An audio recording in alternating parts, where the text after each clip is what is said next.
Om Shanti. Greetings of peace from Mount Abu. Today it's a pleasure for me to be with you all here and share some of the insights that we have on this subject of meditation. Beautiful subject is chosen by our sisters and brothers here. Let's meditate. Well, this is the call of the time, the need of the hour. When we find each one's life is full of stresses. Day by day, the mental energy, the soul energy is continuously draining. And everyone has this feeling as if they are getting exhausted day by day. Everyone needs inner strength, inner power, and how to gain that power, from where to gain the power. In the Western world, there is a craze amongst people to learn meditation. In India, maybe a little later, people may feel when the Westerners would come out to teach us meditation, we'll go for that meditation. But actually, it is the wisdom of India that is in the present time going to the West, where lots of people are into meditation. But some are confused. What is the real technique of meditation?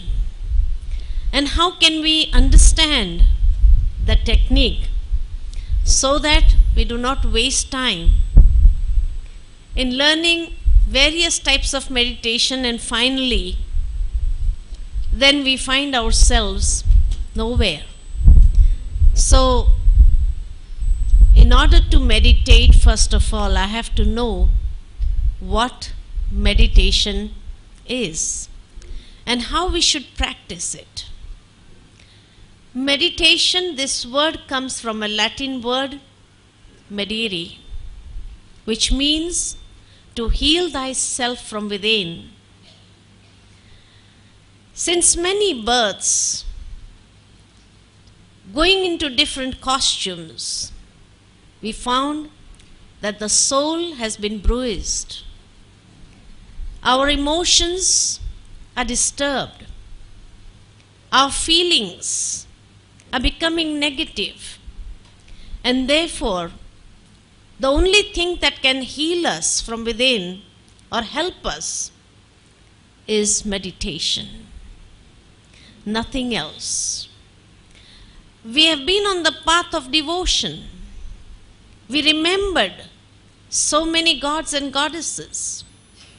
But there also we got confused, which is the supreme out of all of them. And so the modern generation is turning away from devotions also. Some years back, I was in United States, and a lady came up to me and said, my son is 17 years, and he constantly asked me this question, who is God? The mother tries to explain the child. According to the Hindu mythology, all these are the images of God. But the son is not convinced. So he tells the mother that whenever I go to the temple, I get so confused. Where should I focus my mind? Who is the head amongst all of this? That I can focus my mind, concentrate on him, so that there is inner satisfaction. My mind is continuously getting disturbed. and I feel as if I am nowhere. So, he doesn't go to the temple. The mother feels that my son is becoming an atheist, and it is because I'm not able to answer his questions. Somewhere, we also have such questions or such times when our children or grandchildren ask us the same questions. Who is God? Who am I? Since ages, this question is in front of everyone. And until and unless I do not understand the basic, who am I? How can we meditate? How can we heal ourselves from within? There are various methods adopted. Some will tell us, for meditation, calm down your mind, become thoughtless, and then you'll be able to meditate. Someone would give us mantras, keep on chanting these mantras, turn the rosary beads, and that's meditation. Some will say meditation is prayers. Just pray. Pray to God. So there are various types of meditation today in the world. So people are getting confused. How to meditate? In which way do we have to meditate? Prayers and meditation. What is the difference between prayer and meditation? Prayer means we go to the temple, we go to the church, fold our hands, whatever I have to say, I say in front of God, bow down my head and come out. It reminds me of a beautiful story. Once there was a person who used to take the cattle out to grass. In the jungles, he was alone. What would he do with those cattle? He would let them graze and sit underneath a tree. Whatever thoughts would come to his mind, he would just talk to God. Every day he had different thoughts. And he would go on talking the whole day to God, and then by the evening bring back the cattle. One day, when he was sitting under the tree and saw the cattle grazing, he had a thought. Just as I have let the cattle graze, and now I'm sitting so relaxed underneath this tree, God has also sent us to this world. Everyone is doing their own work. Now he must be also sitting somewhere in a relaxed mood. So he talks to God and says, God, I don't know where you are, but you know that I am here. The whole day I'm alone. Why don't you come over? We can chat, we can talk, we can pass our times. Murmuring inside. A Pandit was crossing from there, and when he saw this boy murmuring inside, so he asked him, Child, what are you murmuring? Whom are you talking to?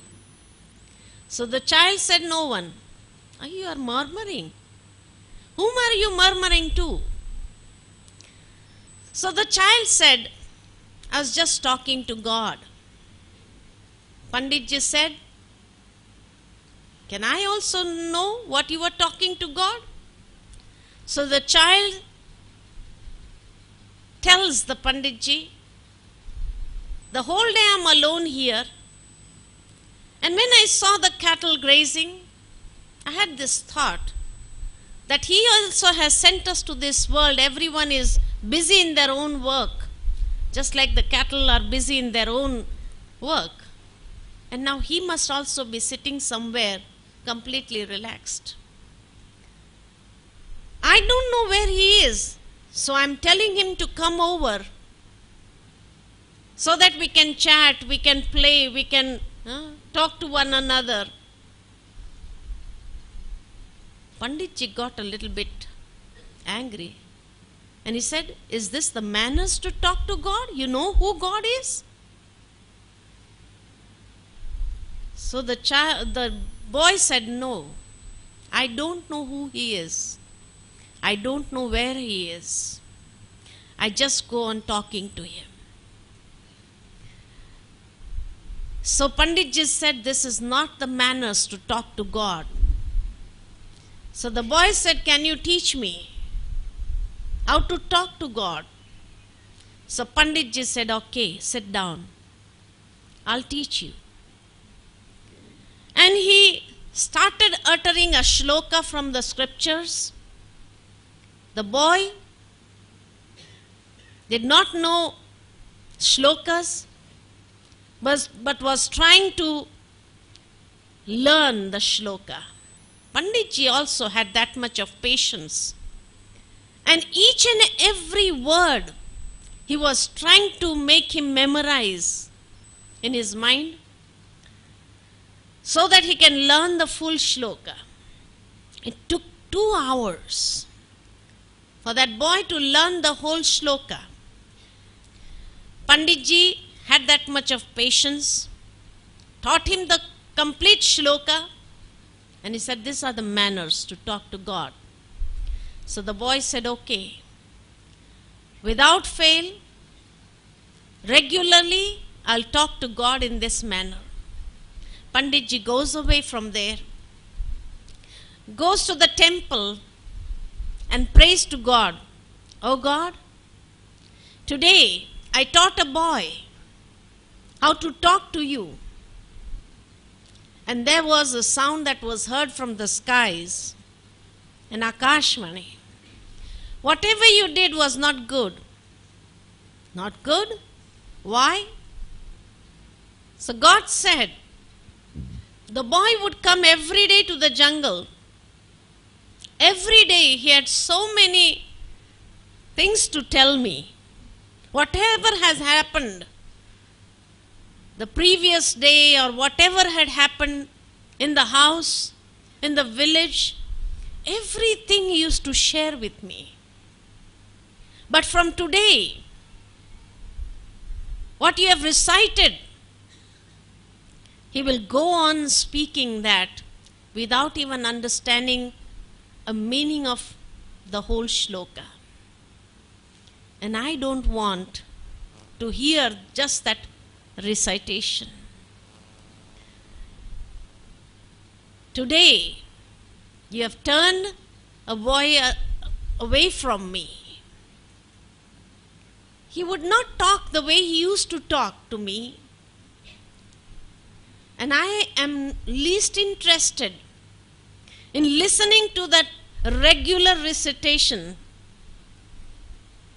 You have not done a good job. Let us ask ourselves, do we do the same thing? Regularly go to the temples, the same prayer every day? If we are also uttering the same prayer every day, God is least interested to listen to that. Meditation means a heart-to-heart communication. A heart-to-heart communication with God. That is meditation. Everyone can do that meditation. From a small child to an elderly person. Everybody can practice meditation. Some people feel to make the mind thoughtless is meditation. No. Nobody can make the mind thoughtless. It is just by suppressing the thoughts that for a few moments we can become thoughtless.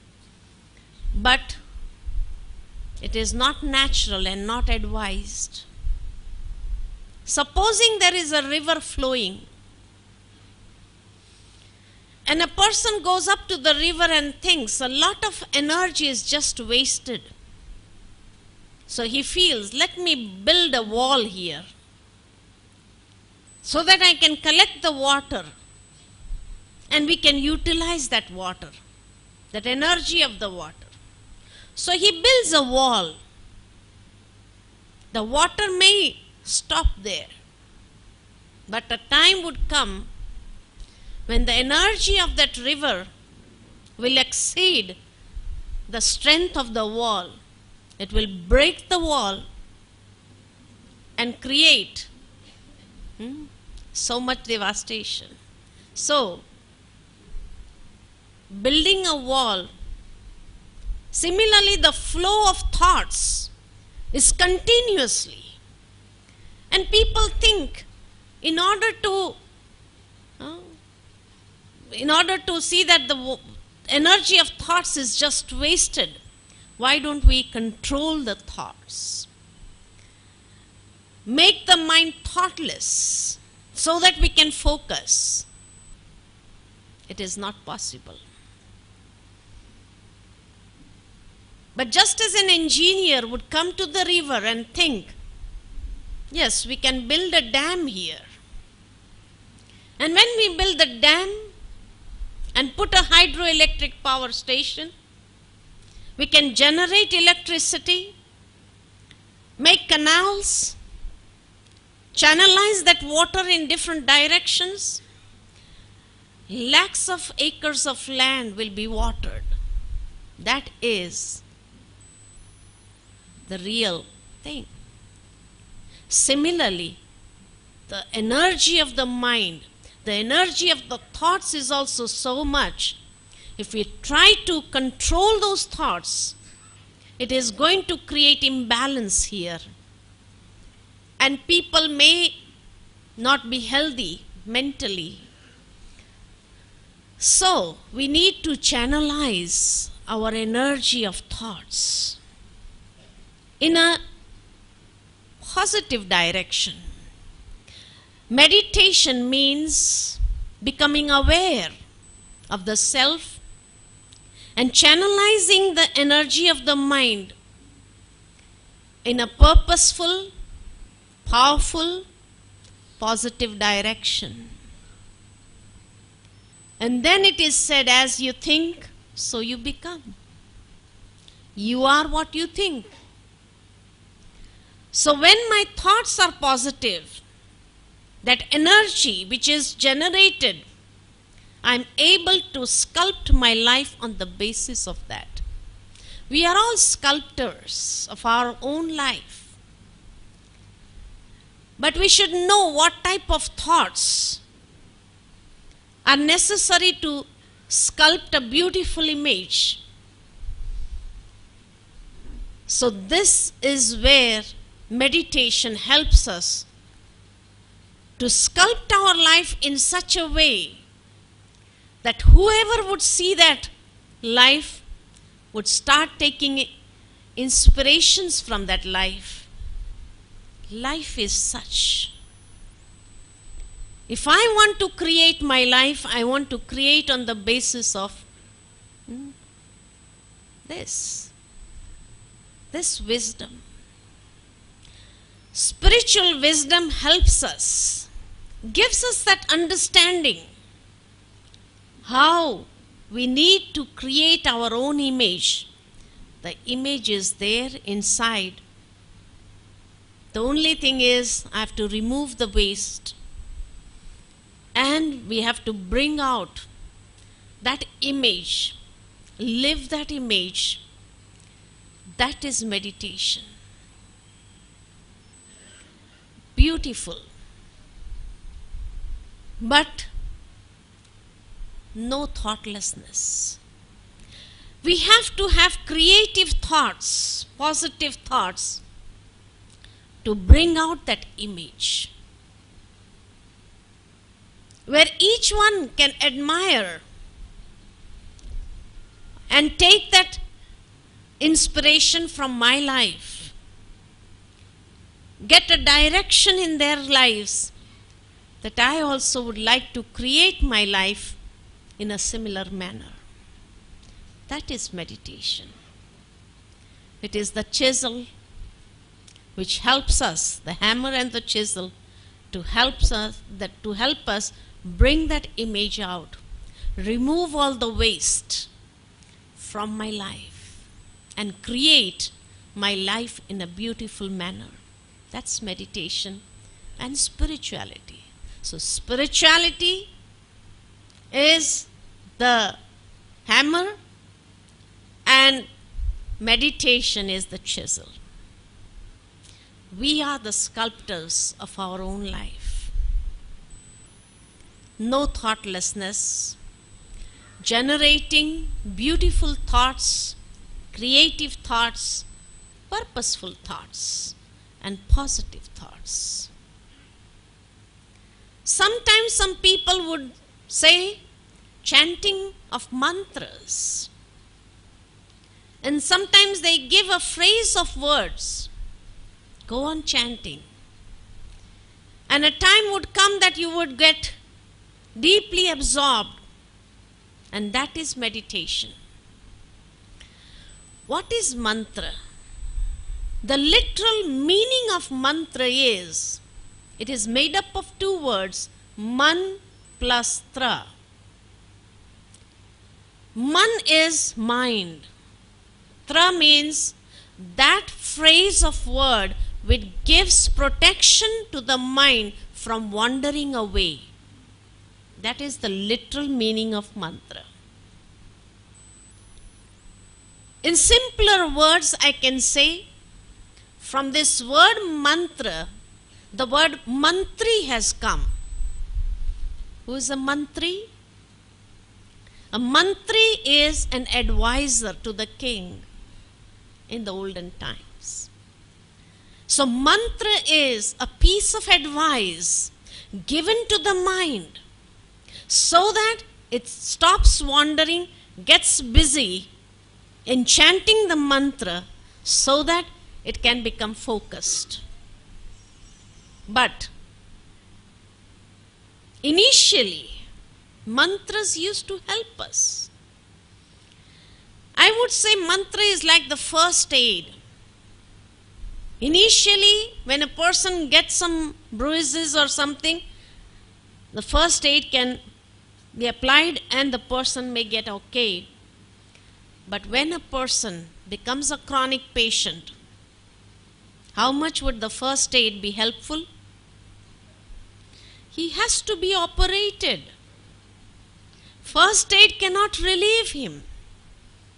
The same thing, in today's world, the mind has become chronic because of the level of pressure that it is taking, the stresses that it has to undergo, and so much of stress, anxiety, fear, uncertainty, so many things. We are living in an age of uncertainty.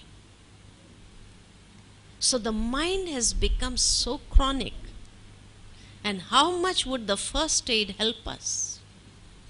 In those days, when the rishis and munis were, mantra was very useful for them because their mind did not undergo all that stress. But today, the stress level is so high. People are breaking up, landing up in depression. And in a state of depression or hypertension, hyperstress, how much will the mantra help? The mouth will just go on repeating maybe that phrase, but the mind will not be focused at all. If we tell depression patients, chant this mantra, it will help you. How much will he be able to chant? not even for a second, he will be able to focus his mind on the mantra. It is impossible. So we need to heal ourselves from within. Because of the stress, depression, anxiety, we have damaged ourselves so much internally that we need meditation so that it can help us come out of that state. And as brother was mentioning, we need to relax, recharge, regenerate ourselves from within so that we are able to restore our energy, our potential, and channelize them in a specific direction, which will make us move forward in life, which will become a booster for us to take us to any heights that we wish to go. So it is not just a phrase of some words or a shloka that we go on chanting in meditation. No. Meditation. What is meditation then? Meditation is a journey. Meditation is a journey. It's a way of life. It is not just go on sitting in one place and doing something. No. Meditation means to be, not to do. Let us be. We have done so much all these years. We have done so much of puja. We have done so much of chanting. We have done so many things. These were all supports for us. But now, let us be. Meditation means being. And in order to be, I need to know who I am. What is my real identity? Then only I can be. Therefore it is said we are all human beings. But most of the time we have been human doings than human beings. We can't just be. So now I have to know and understand my real identity so that I can be. And when I be, I gather the strength inside and I can become an example for others also to follow. So meditation is a journey. And there are 3 steps in this journey. The first step is, it's a journey inwards. Go within. The second step of this journey is, it's a journey upwards, where I take my mind on the journey towards the Supreme Being to recharge myself. And the third step of this journey is a journey outwards. First step, journey inwards. Go within. Where do I go? It reminds me of a beautiful story that once there was a Samrat, a king, whose mind was so much stressed, so much disturbed, that he was not able to sleep at night. The whole night his mind would go on wandering and he could not relax. He came to know that there is a Mahatman who has come into his kingdom and he has the power to make people relax their mind. So when he heard about it, he thought, I should definitely go because I need to calm my mind. So he goes up to the Mahatman, and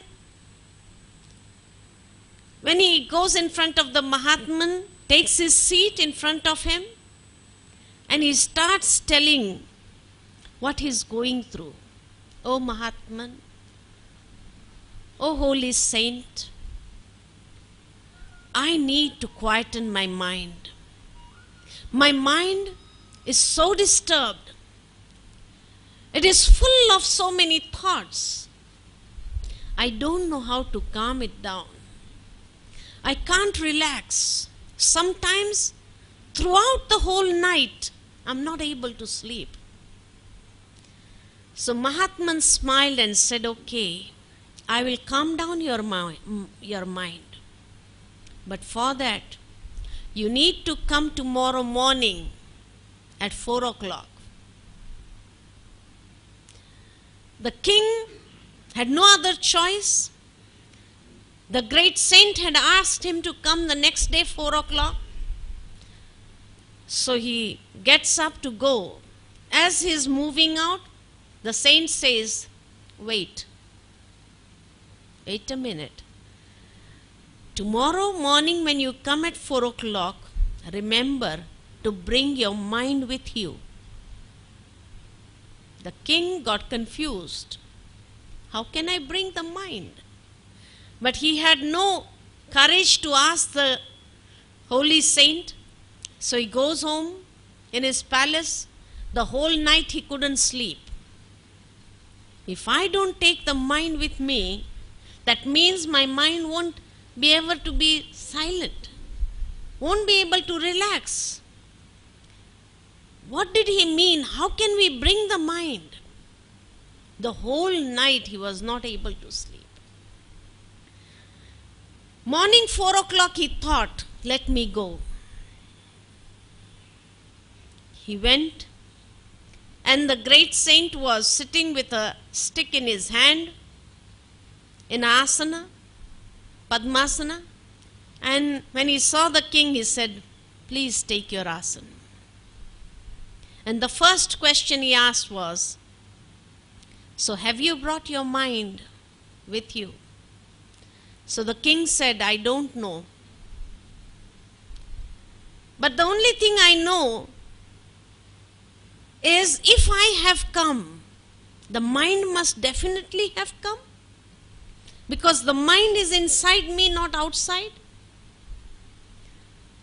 So the Mahatman smiled and said, good, you have understood that if you have come, the mind has definitely come.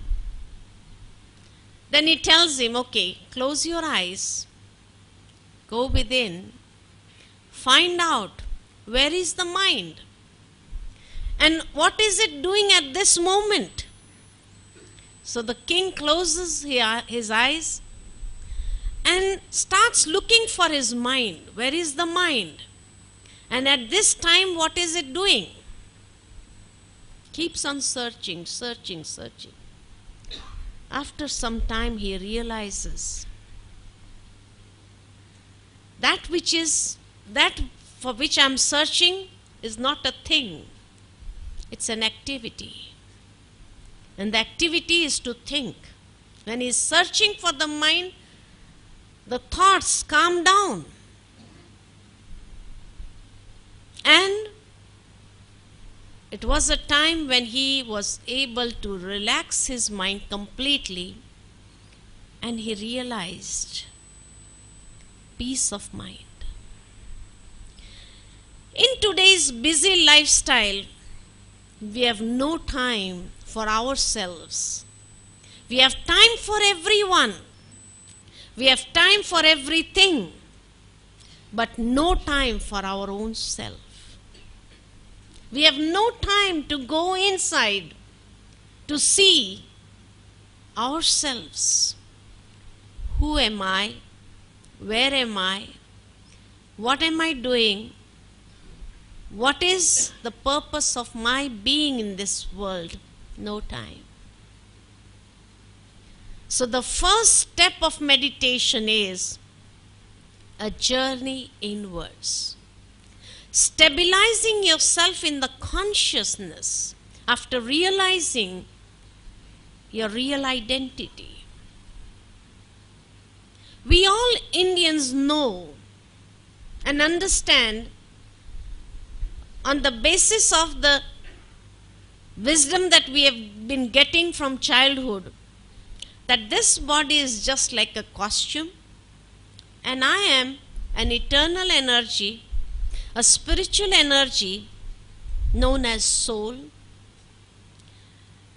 And the soul is imperishable, indivisible, invisible, eternal entity. It's an energy. We all know this.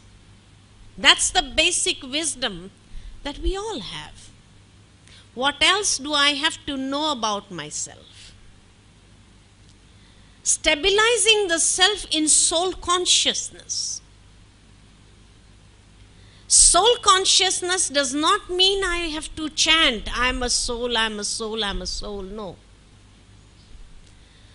Being soul conscious means just as there is a doctor and when he is at home, when he is not at hospital, at home he does not consider himself as a doctor. At home he considers himself as a member of the family. He may do things of his own interest. If he has some interest in gardening, he may go out into the garden, do something there, water the plants maybe, because he doesn't consider himself to be a doctor at that time. He spends time with the children, play with them maybe, because he doesn't think himself to be a doctor at that time. But Monday morning, as he gets ready, he does not have to remind himself, I'm a doctor, I'm a doctor, I'm a doctor. He doesn't have to chant. But the moment he stabilizes in that consciousness, in that awareness, and when that awareness comes of being a doctor, whom will he remember? He'll remember the hospital, patients, operations, treatments, all those things. Because he's stabilized in that consciousness of being a doctor. When he goes to the hospital, somebody greets him, good morning. Good morning, he nods and moves forward. He does not stand there to talk waste because he knows the value of his time. He goes up to the patients for a round, sees them. They may try to mention what they have gone through the whole night maybe. They have pain here and there. Listening to them very patiently. Finally, he may change some medicines to satisfy the patient. Moves forward. He knows what they are going through. He is fully aware of the situation. And without wasting his time, he finishes all the patients, goes in for the OPD, and sitting in his OPD clinic, he has some relatives who come there. And the relatives start asking, hello Dr. Saab, how are you? How are your family members? How is your parents? What are they doing? How are the children? What would Dr. Saab say? They're all fine. Tell me, what problem do you have? He won't start talking all the waste because he's not a relative at that time. He's not in that consciousness. He is in the consciousness that I'm a doctor. So immediately comes to the point, what problem do you have? How did you have to come to me today? And immediately starts listening to what pain or what happened to their physical body. What is the treatment that has to be given to them? Because he's a doctor. He may receive a call from his mother. And on your way back, you have to bring some things from the market. And what will he say? Can't you find somebody who can go and get you these things? Send somebody. I'm quite busy at this moment. Because he's not a son at that time. He's not in that consciousness of being a son. He's in the consciousness, I'm a doctor. Tvameva matascha pita tvameva. Tvameva bandhuscha sakha tvameva. These prayers we have been singing. What does it mean? What does it mean? Thou art my mother and father. Thou art my friend, my beloved, my guru, my teacher. So all relationships I can establish with him. These prayers were not just to be sung. These prayers were there to experience. So that I can go into the experience of these prayers. And I can establish that connection with him.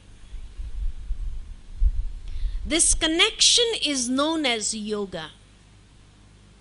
The literal meaning of yoga is to unite, to connect. That is yoga. Yuj. It comes from a Sanskrit root, yuj.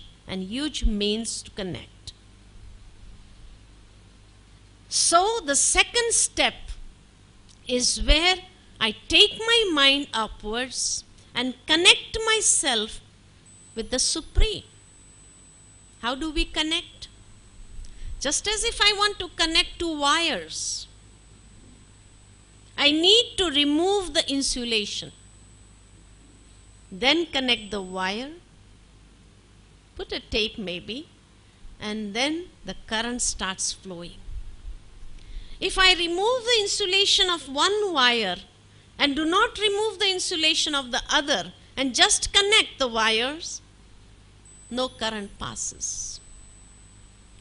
Similarly, God has no insulation. He is beyond all other consciousness. No ego consciousness, no body consciousness. And we have so many insulations, so many consciousness. On the basis of the work I'm doing, I'm a doctor, I'm an engineer, I'm so and so, I'm a businessman, I'm this. Being in this consciousness, the insulation is on. How can I connect myself? So I need to remove these insulations through my thoughts. In India, we have a culture. When we go to the temples, we remove our shoes outside. We remove our chappals outside. Go into the temple, apply a tilak. And then go in front of the image, fold our hands and bow down. Why do we do this? Why can't we go with the chappals in? Have you ever thought about it? Since ages, our rishis and munis have taught us this culture. You need to remove your shoes or chappals outside. You can't take any leather goods inside. Why not? We never had this question in our minds. Why should we remove them? In the churches, they go with the chappals. They go with the shoes. Why in the Hindu culture do we have to remove them outside? Because in Hindu culture there is a lot of wisdom. There is a science behind everything that we do. But in the Middle Age, nobody had this guts maybe to ask those rishis, why? Why do we have to remove our chappals? Leather goods, we remove them outside, put them in the side stand. Purses, every leather thing we remove. But this leather, this is also leather. Chamda, as they say, this is also a chamda. Actually, the rishis and munis intended to say, remove your body consciousness outside. The consciousness of the body, keep it outside. Don't go with that consciousness of being so and so in the temple. No, it's not allowed. It means you're going with the leather consciousness. So remove that leather consciousness outside. And then apply a tilak. Stabilize yourself in soul consciousness. I am a pure being, so mostly chandan tilak is applied. Chandan is said to be pure. The fragrance of chandan is scented. So that when I am stabilized in that consciousness, that I am a pure being, the embodiment of all goodness, all good qualities, then the fragrance would start spreading. So chandan tilak is applied. And stabilizing the self in that consciousness, then we go in front of the image and offer our prayers, which will come from the heart. If I am in the body consciousness, in that leather consciousness, that's the insulation which will not allow us to connect to God. Beautiful science introduced by our ancient devotees maybe, or pandits maybe, or rishis and munis, but nobody explained to us. So we remove those leather things out, but we still go in with that consciousness. I am so and so. That's why our prayers are not answered. And we have these complaints. I've been to all the temples, prayed in front of God, but I feel God is not listening to my prayers. The prayers are unanswered. In order to connect the self with the Supreme, I need to remove the insulation of various consciousness. Then only I can connect myself. My heart gets connected to it. Beautiful. Some of the customs that are given to us in the path of devotion has so much of meaning in it, but hardly anybody does with those consciousness. The moment I'm able to connect myself with the Supreme, then my battery starts getting recharged. I do not have to ask every time, oh God, give me power, give me strength, give me this, give me peace, give me happiness. Why should I ask? If He is my mother and father, I inherit that. I don't have to beg. I don't have to beg. If your child comes every day to beg in front of you, what will you tell your child? It's for you, son. Everything is yours. You don't have to beg. This is yours. So similarly, God also tells us, it is yours, child. You inherit this. But in order to inherit, I don't have to beg. I have to let it just flow. Let it flow. So that I recharge myself. Some people ask us, what is the proof that we are recharging in meditation. Maybe it's just our imagination that, okay, my battery is getting recharged, but nothing is happening.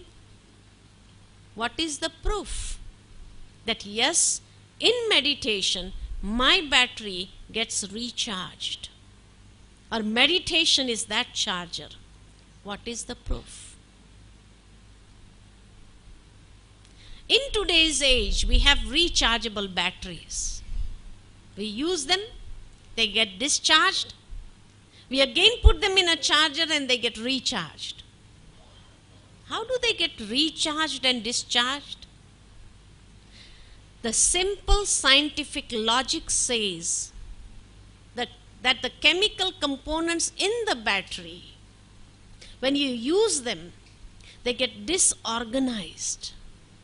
And when they are completely disorganized, they are discharged. When we put them in a charger, they do not get charged on its own. We need to connect it to a source. And with the help of the current, those chemical components, they get reorganized. And when they are completely reorganized, the battery is charged. So similarly, the soul battery is discharged in today's age. How do I know about it? How do I know that my soul battery is discharged? What is the proof? What is the proof? Disorganization. Since you came today, or whenever you come in contact with any BK, they greet you with this word Om Shanti. What does Om Shanti mean? Om Shanti is not just a word of greeting, hello, hi, good morning, no. It's a word of self-awareness. Om has 3 letters. A-U-M. In Hindi also it is A-U-Ma. A for actions, A for acharan, U for utterance, U for ucharan, and M for mind, Ma man ke vichar. If I really want to experience Shanti in my life, if I want to invoke Shanti in my life, I need to align my thoughts, words, and actions. I need to bring harmony between my thoughts, words, and action. If they are not in harmony, there is no peace experienced.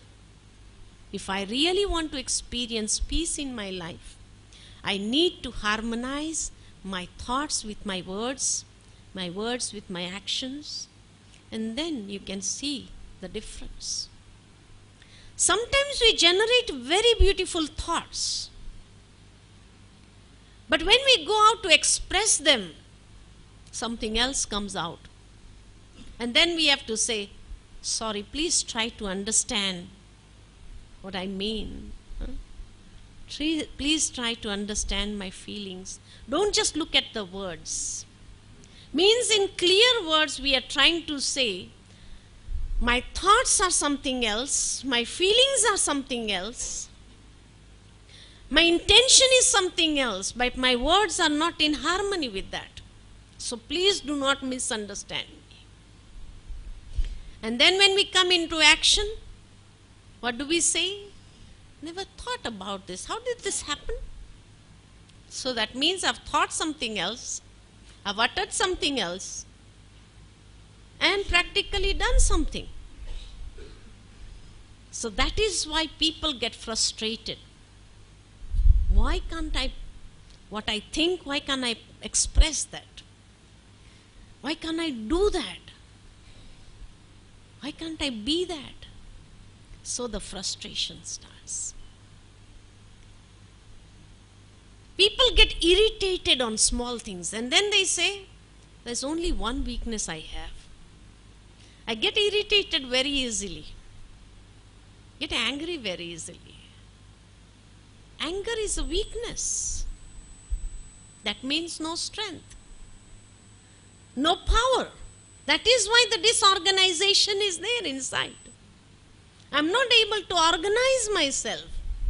My thoughts, my feelings, my perception, my emotions, my utterance, my action, my behavior, my relationships. Where is the harmony? That's why families are breaking up. Human beings are breaking up because they are not able to harmonize. No strength, no power. Completely disorganized inside. Battery is discharged. Now meditation is the charger. Just by sitting in silence, it's not going to help me charge. But when I connect myself as a soul, the child of the Supreme, to the Supreme Soul, and let the energy flow, when the energy flows, gradually my internal system starts getting harmonized. That is why we can also feel, and people around us also can feel. Sometimes people tell, since this person has started meditating, he has changed a lot. Before he was very angry, but now his anger has calmed down. He doesn't get angry easily. That means he has got the power. So the battery is getting charged. So when the battery gets charged, we can see the change. We can feel the change. Others around me also can see the change, experience. And I start relaxing because when my thoughts are getting harmonized with my feelings are getting harmonized with my words, my expressions, my behavior, naturally I'll be calm. So everything starts falling in order. And that is where relaxation is. The battery is getting charged.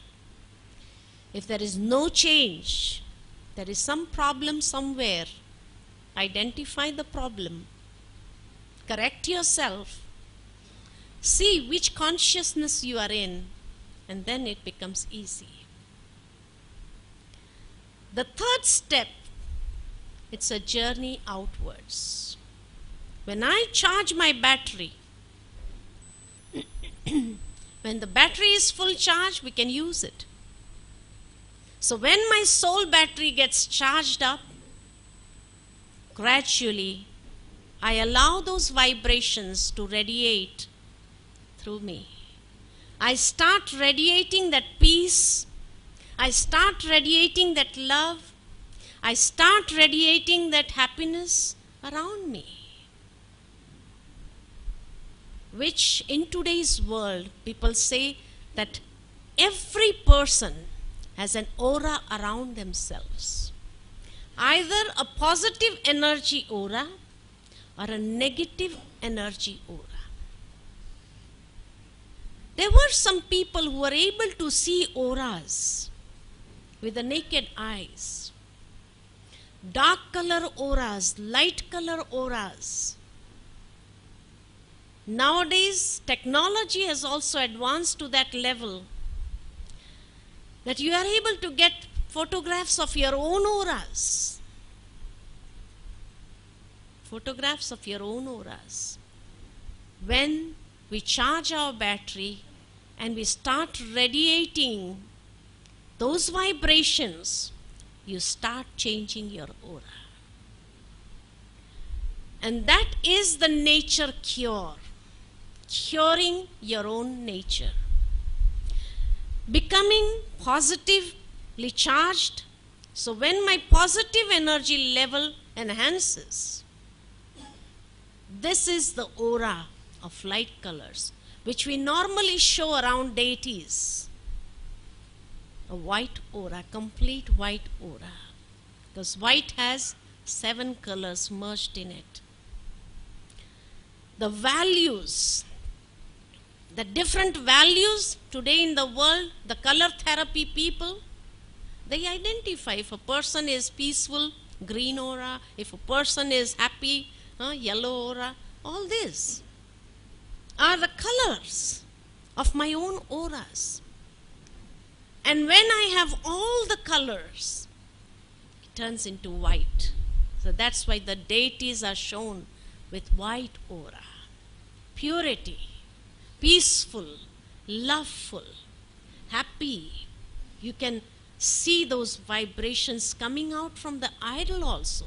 That's why people go to the temple, so that if they see such images, they're able to take those inspiration. But we can become living images.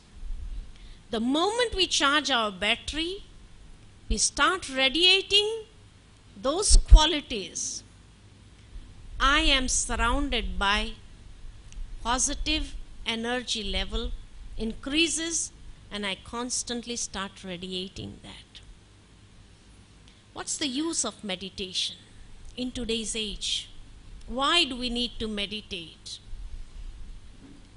Is meditation going to solve our problems? Is it going to help us overcome our situations?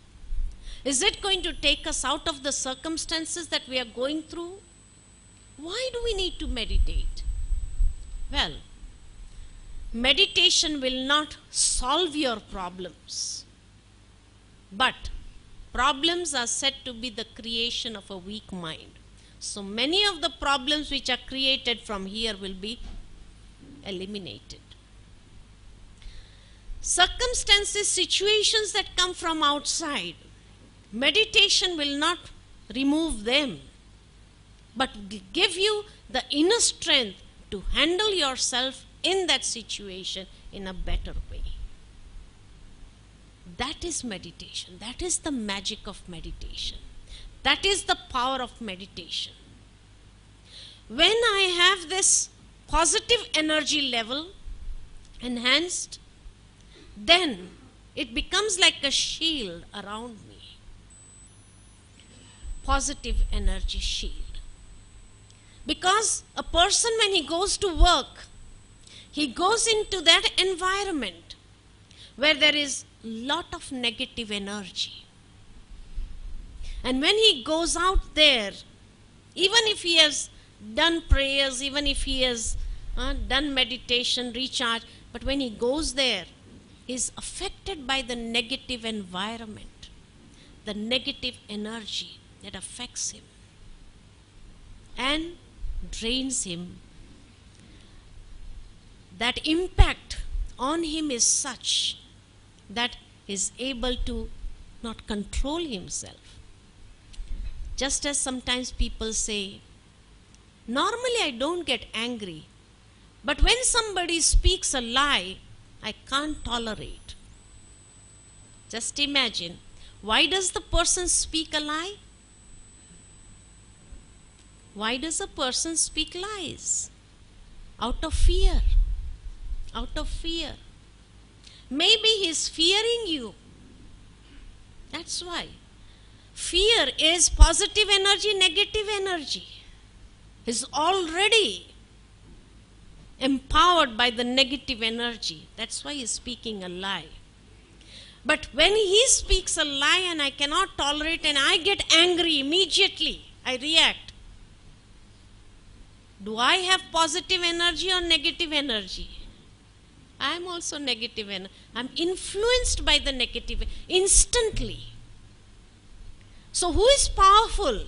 That person or me? In fact, I should lay an impact on him that he would not speak a lie. That is the energy. But if he speaks lie because of fear and immediately I react, I get angry, means I also become negative. Who is powerful? Me or that person? Who is powerful? The negative energy person is powerful. Now what happens when I charge my battery? I create that aura of positive energy around me, as a shield. I go into that environment.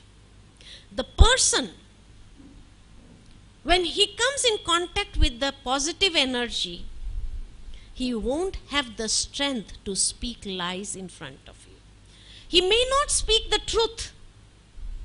He doesn't have that courage also. But he will remain silent. That's the difference. Your positive energy lays an impact on him. He does not speak a lie because he has come in contact with a powerful energy. But he will not speak the truth because to speak the truth needs a lot of courage, which he doesn't have.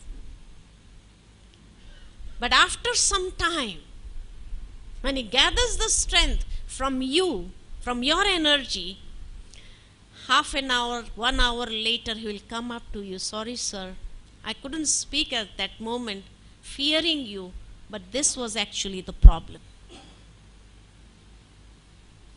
And you will say, okay, no problem. It's good that you came and told me. I'll handle it. So you don't lose your energy. Your energy does not drain. And by the end of the day also, you remain equally fresh, undrained. When you come back again in the evening, you recharge your battery and you have a good sleep that night also. Because when your battery is charged, if your battery is drained, stressed, so much, you can't sleep. So this is why we need meditation in today's age. That's why the Westerners are crazy to learn meditation. And it is our wisdom. Our rishis and munis have given us this culture, given us this wisdom. So let's meditate now for a few moments. Sit in silence. And as I will give you the thoughts, don't just repeat those thoughts. Try to stabilize in that consciousness. Be the qualities. As you think, so you become. Generate that energy. So first we will stabilize in soul consciousness. Then take the mind upwards. Connect the self with the Supreme. And then radiate that energy constantly. Be in the shield so that it will help you maintain that. So sit upright, back straight.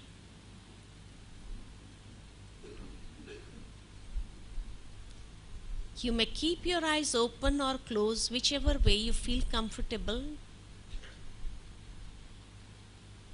Sit in such a position where your body does not disturb your mind. So for a few moments, let us turn our attention from the external world and go within. With your mind's eye, visualize yourself as a point of energy,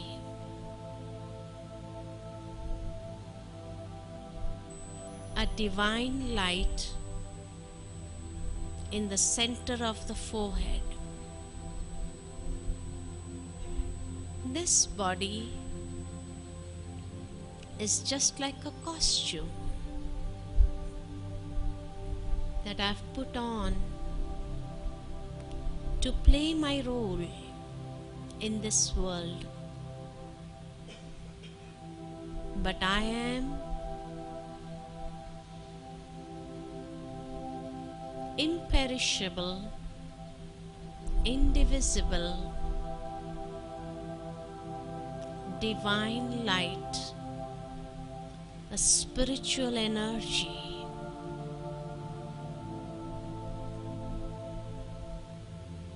As I stabilize myself in soul consciousness, I realize I am a pure being. My true identity is pure, innocent, constantly radiating light.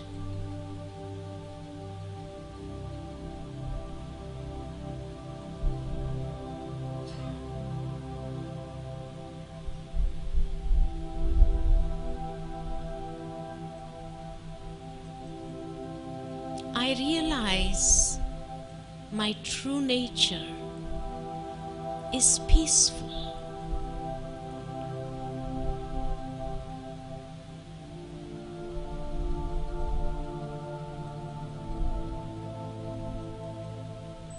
Peace is my true nature.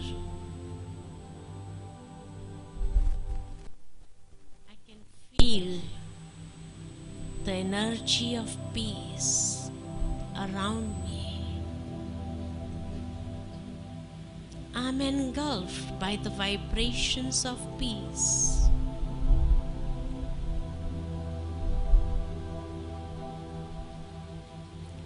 It gives me such a pleasant feeling from within.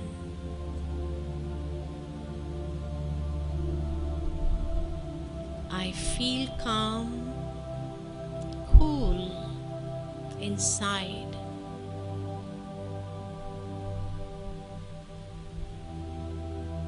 My mind is relaxing. I am in harmony with my true self.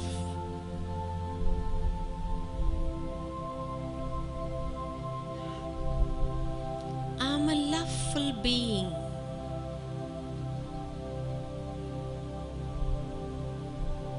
I am a happy being.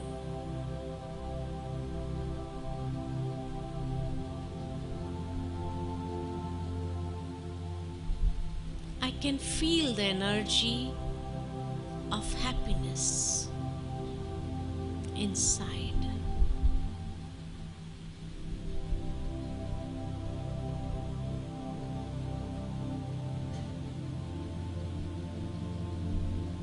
I am a blissful being.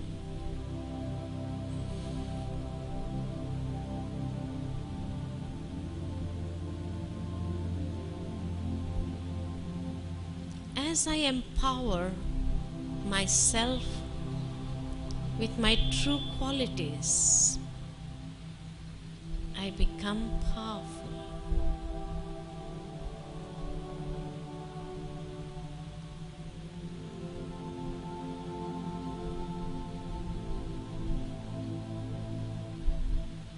I can feel the lightness within. No burdens, no bondages. I am light.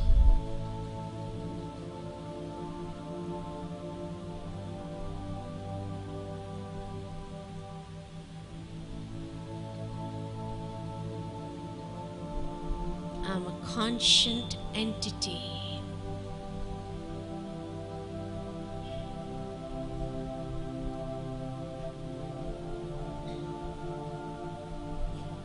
Slowly and gradually, I turn my attention upwards.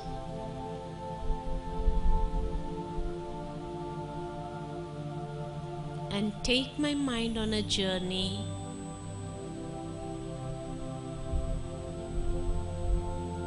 upwards. Being in the company of the Supreme Being. As I am divine light, with my mind's eye, I visualize the Supreme Being, my Supreme Father, as a divine light.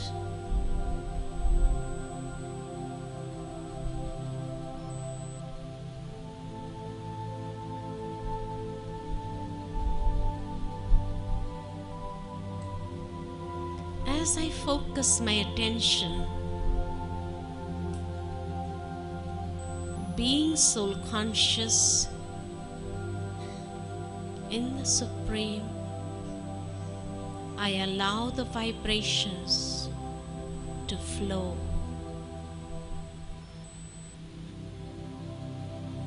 The energy flows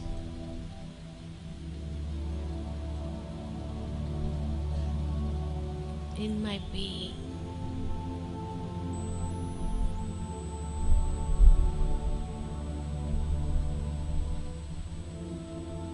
I realize He is my father, my mother, my true friend, my beloved, my supreme guru, my supreme teacher.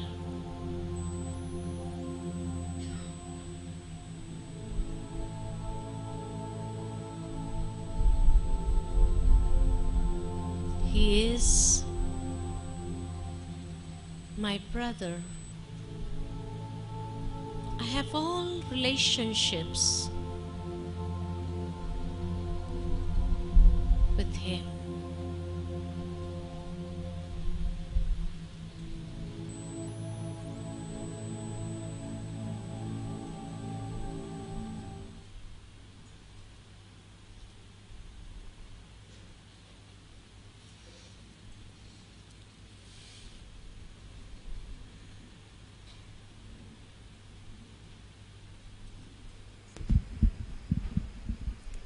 Puja Tapaswini Didiji, my beloved brothers and sisters,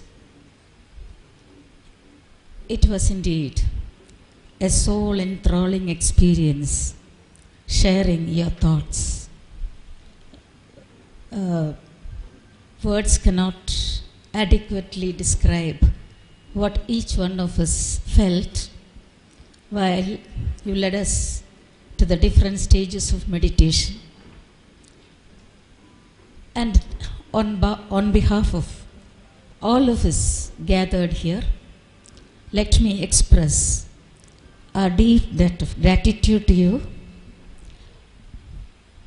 Mind, what I feel is a huge mansion with so many rooms where there are thoughts of the past, of the present, of the future, what has happened, what is happening, and what will happen.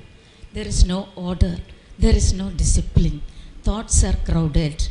As she said, very aptly, adequately, appropriately, it's for us, using our wisdom, to close when one door closes, another opens. She said we should know to eliminate. We should know how to choose the right. And that is, and when she spoke to us about meditation and this thought process, I believe, is very relevant now in this age of technology. Man has already become a cog in the machine. So, in this technological age, it is high time that we thought of striking a balance between too much progress in the physical realm and simultaneous or subsequent progress in the mental regions. Only then we can go forward peacefully.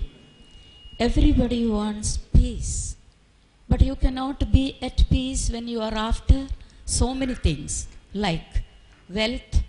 The age or technology, the present age gives you the machine, I call machine because machine stands for technology. Machine is singing to itself of glory, fame, wealth, what not. And we become slaves to machines, technology. So now in our mad hurry to reach our goal, we hardly have time to stand and stare. That I think she was highlighting on that point. We need to have time to relax. Time to relax. I feel 2/3 of the ills of the world are due to the fact that we hardly have time to relax. Let us relax. Thank you very much. Thank you.